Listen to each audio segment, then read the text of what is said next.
遅刻だ。ずいぶん遅かったな。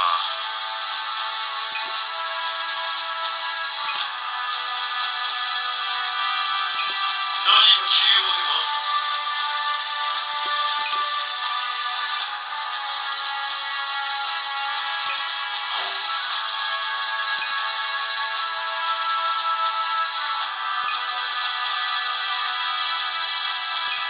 なるほどな。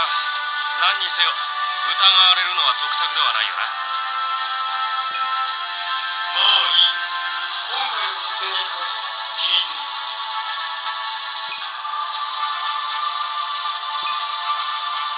なら手短に説明しよう。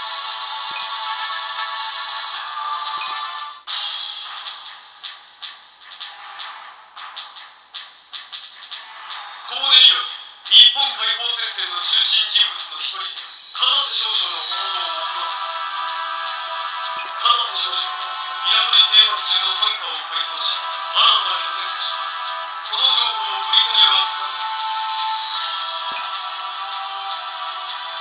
ただのタンカーならば、しかし流体サプラダイトが積載されているとしたことだ。誘爆せば港湾施設を巻き込んで大爆発を起こすため、いかほどの損害になる。それに多量のサプラダイトが生じてコーネリアの失点となる。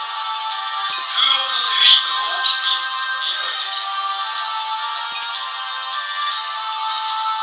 コーネリア、ナイトの戦いに投入しなかった海兵騎士団を今回の戦いに投入するように。我々が優先すべきことは何だ。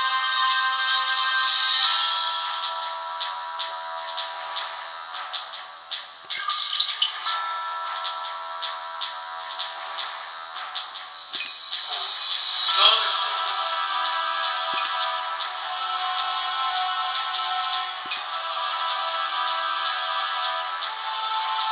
確かに間違いない。だが優先順位が間違っている。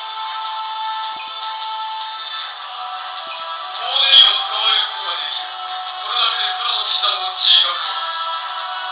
ナイトでの忘れ物を今日この夜に取り戻すのだ。翔さんは不問だな。今回の作戦を撮影する。敵は我々が来ることを知らない。それを利用し奇襲をかける。コーネリアは解放戦線が道路の中佐と合流していないことを知っている。彼女の性格で本陣の守りを少なくして持てる兵力を全て投入する攻勢に出るのだ。片瀬少将が逃げる道を解消し、コーネリアを誘爆を避けるとタンカーを無理には止められた。そうだ。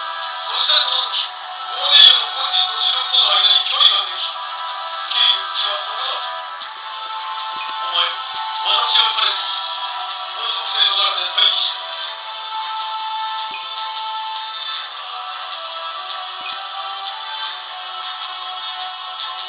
新型ナイトメア風ゲッカ先行した時のキー京都が回ってきた。お前が使え。